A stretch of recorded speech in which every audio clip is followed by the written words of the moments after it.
Hello and welcome to the viewers of this video.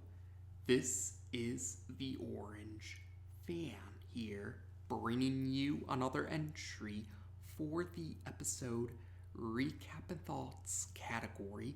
This video will be dedicated to the FUNimation dub of episode 115 of Dragonball Super. Picking up where we last left off, we begin this episode with Goku in Super Saiyan God form fighting Kefla, the Potara earring fusion of Caulifla and Kale. Goku admits that he didn't expect a Potara earring fusion to occur during the Tournament of Power. Kefla relishes her power and claims no one can defeat her while she continues to attack Goku. Goku notes how Kefla has greater strength and speed compared to her fusees, and Kefla tells Goku not to fall for her yet, in her words. Beerus accuses Champa of cheating by having members of the Universe 6 team use the Potara earrings, and Champa responds by suggesting that Beerus have members of the 7th Universe team use the Potara earrings. Beerus responds that the 7th Universe team doesn't want to get disqualified, but the Omnikings make it very clear that they don't have any problems with fusion occurring during the tournament. So this leads to the Grand Minister declaring that the Potara earrings are allowed for the Tournament of Power, and Beerus wastes no time in taking Shin's Potara earrings. Universe 3's Supreme Kai claims that the Universe 3 team won't need to use the Potara earrings, and he also says that he's sure that Moscow knows what he's talking about. Kitela and Kuru both agree that the Universe 4 team won't need to use the Potara earrings either. Meanwhile, Vegeta senses Kefla's energy signature, and Vegeta also senses that Kefla is demonstrating more power over the course of time. This distracts Vegeta while he's fighting Top, and the leader of the Pride Troopers manages to trap Universe 7's Saiyan Prince in a bear hug. Elsewhere, Gohan and Piccolo are continuing to fight the Universe 6 Namekians. The bulky glove-wearing Namekian uses the stretching arm technique to hold Piccolo in place so that the thinner Namekian can hit Piccolo with an energy blast, but Gohan is able to defend Piccolo by launching a Masenko towards the energy blast that the thinner Namekian launched, and Gohan stomps on the bulky glove-wearing Namekian's arm. Gohan actually breaks off the bulky glove-wearing Namekian's arm. The thinner Namekian inquires the bulky glove-wearing Namekian if he's okay, and the thinner Namekian also reveals that the bulky glove-wearing Namekian's name is Polina. Polina assures the thinner Namekian that he's okay, and Polina regenerates his lost arm. He also has another glove to replace the missing glove. It seems safe to say that Polina probably used what fans call the clothesbeam technique. But in any case, the next scene takes us to the spectator seats. We see Beerus inquiring the other Universe 7 characters in the spectator seats if they have any suggestions for which members of the 7th Universe team that are still participating in the tournament should use the Potara earrings. Shin suggests that Android 17 and Android 18 should use the Potara earrings, and Beerus likes this idea. Beerus figures that Android 17 and Android 18, being twins, would make them compatible fusees, and Shin suggests that the fighter that results from Android 17 and Android 18 performing the Potara earring fusion should be called Android 35, because 17 plus 18 equals 35. Whis, however, warns Shin and Beerus that while a fusion fighter would be very powerful, a fusion fighter would also come with the risk of two fighters being eliminated from the tournament if the fusion fighter were to be eliminated from the tournament. And this leads to Beerus deciding that they shouldn't go through with using fusion. Shin argues that the power that the fusion fighter would have would make the risk worthwhile, but Beerus disagrees. Beerus brings up how one of the ways for a universe to win the Tournament of Power is to have the most fighters still participating in the tournament when the time limit runs out. At this point in time, the 7th Universe team is the team that has the most fighters still participating in the tournament, and Beerus would rather not risk losing the numbers advantage that the 7th Universe team currently has. Elsewhere in the spectator seats, Universe 2 Supreme Kai suggests to Jerez that they should convince members of the Universe 2 team to perform a Potara earring fusion. Universe 2 Supreme Kai reasons that a fusion fighter would stand a better chance against defeating... Universe 2 Supreme Kai reasons that a fusion fighter would stand a better chance at defeating the likes of Jiren or Goku. And Universe 2 Supreme Kai suggests 2 members of the Universe 2 team in particular. He suggests Zarbuto and Rabanra. Jerez agrees with the idea. So Universe 2 Supreme Kai takes off his Potara earrings and he hands them to Jerez. Jerez then tosses the Potara earrings towards these 2 members of the Universe 2 team. Zarbuto is a Tuffle voiced by Mark Stoddart, and Rabanra is an orange alien with pointy ears voiced by Derek Snow. So Jerez throws the Potara earrings towards Zarbuto and Rabanra, and Universe 2 Supreme Kai instructs the 2 about how to perform the Potara earring fusion. So Rabanra places the earring he has on one of his ears, and he points out that Zarbuto should take off his helmet before placing his earring on the opposite ear. But before Zarbuto has the chance to actually take off his helmet, Kefla rushes by Zarbuto and Rabanra, and this causes Zarbuto and Rabanra to be launched towards a different part of the arena, and Universe 2's Supreme Kai's Potara earrings are destroyed in the process. Universe 2 Supreme Kai faints when he sees his earrings have been destroyed, but Jerez thinks that the fragments of the earrings look beautiful. Elsewhere, Android 18 notices that she has an injury on one of her legs, and Kato Pesra arrives to challenge Android 18. Kato Pesra's suit is still in speed mode. So Kato Pesra uses speed mode in order to try to land a punch on Android 18, but Android 17 manages to catch Kato Pesra's punch, and Android 17 blasts Kato Pesra to a different part of the arena. Android 18 says that she didn't request any help from Android 17. Android 17's response is to say that he will call ahead the next time that happens. That's along the lines of what he says anyway. Meanwhile, we see Kefla is continuing to fight Goku, and Kefla says something along the lines about how she's on a roll. Eventually, Goku transforms to Super Saiyan Blue, and Kefla says that she was looking forward to seeing Goku use Super Saiyan Blue. Goku says something along the lines about how he figures that things would take a turn for the worst for him if he kept holding back. Kefla says that she won't hold back either, and she proceeds to transform to Super Saiyan. Champa encourages Kefla to defeat Goku quickly, but Vados thinks that it would be better to take a more careful approach because Kefla will be fighting Goku while he's in Super Saiyan Blue form. Champa responds that Goku's stamina still isn't fully restored after his fight with Jiren, and Champa also admits that Kefla's Super Saiyan power is greater than he anticipated, but Champa also makes a point to say that he doesn't have a problem with being mistaken in this particular case. So Goku and Kefla continue their fight, now with Goku in Super Saiyan Blue and Kefla in Super Saiyan 1. And while they're fighting each other, Jiren's eyes twitch. Jiren's eyes are still closed while he's in his meditative state, but they do twitch. So you could say that the fight still has caught Jiren's attention. And Vegeta can sense that Goku has transformed to Super Saiyan Blue. Yes, Vegeta can sense that Goku has transformed to Super Saiyan Blue, and Vegeta also manages to break free from Top's hold.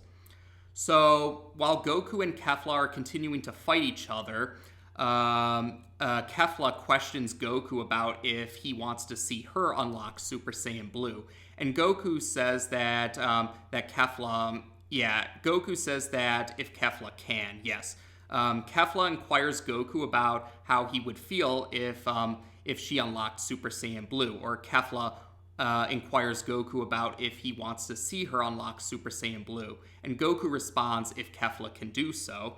Kefla declares that she will after she surpasses Goku.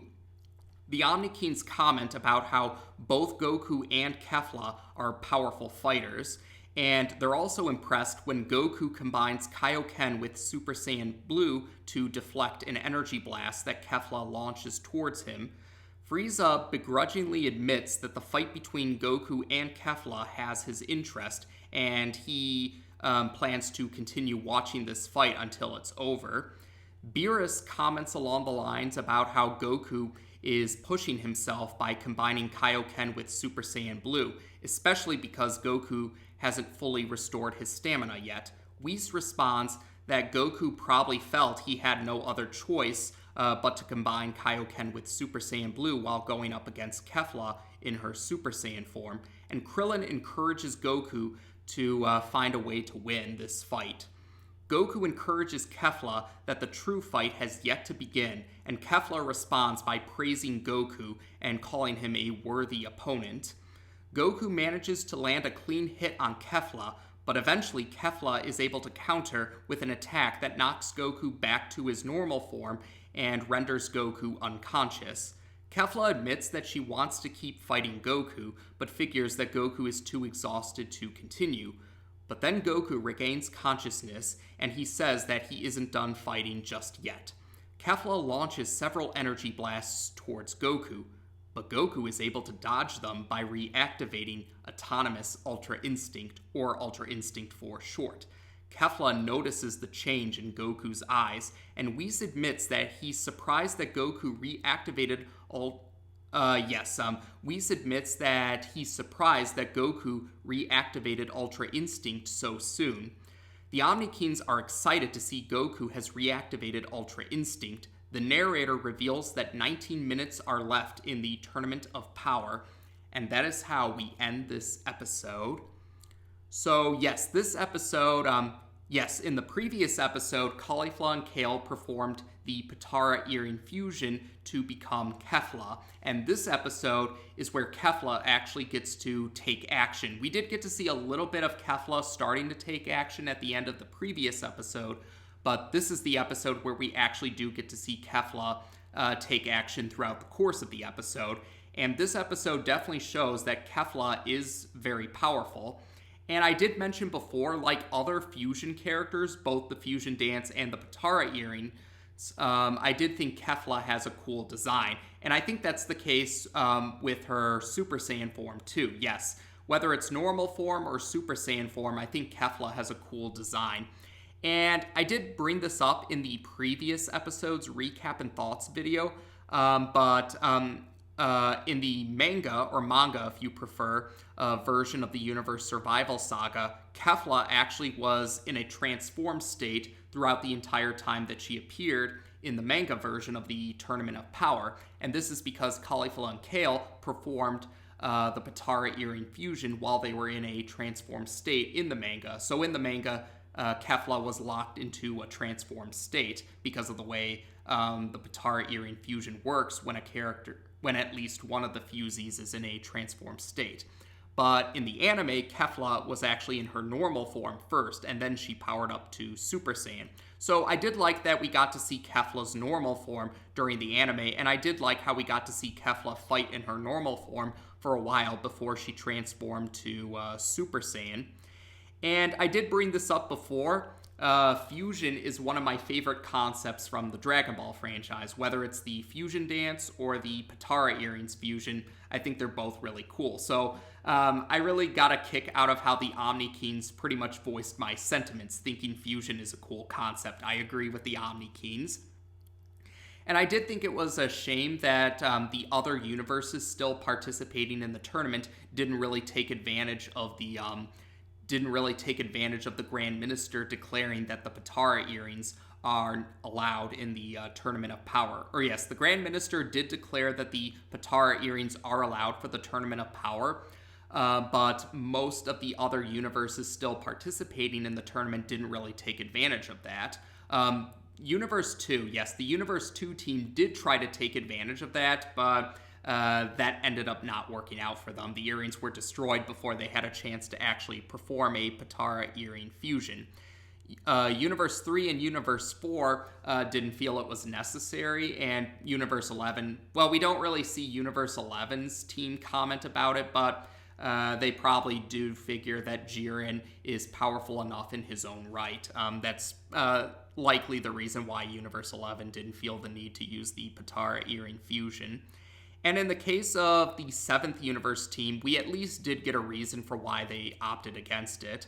Beerus wanted to keep the numbers advantage that the 7th Universe team currently had. And yeah, I can definitely understand that reason, and I can understand Whis bringing up that potential risk for using the Potara earring fusion, or the fusion dance for that matter. They don't really bring up the fusion dance during the episode, but the fusion dance would also come with that same risk, like the Potara earring fusion. So I do understand them not wanting to take that risk, but at the same time, I also was disappointed that this episode pretty much indicates that Vegito and Gogeta, for that matter, aren't going to appear during the Tournament of Power.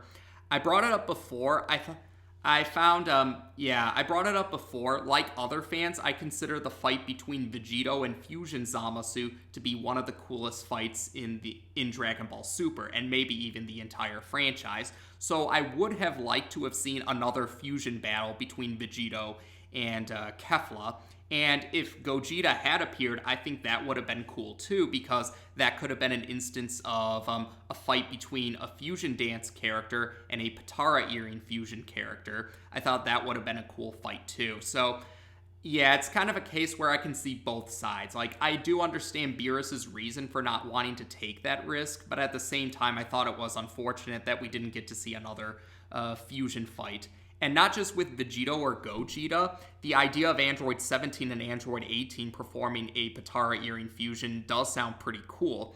And yes, I do recall some fans that came up with some what ifs. They actually did feature the idea of a fusion between Android 17 and 18. Some of those what ifs do feature the Potara earring fusion, but other fans that created those sort of what-ifs did come up with a fusion between 17 and 18 using the fusion dance. So yeah, that did remind me of that possibility of an Android 35. And yeah, I thought that was a pretty funny joke, because 17 plus 18 equals 35.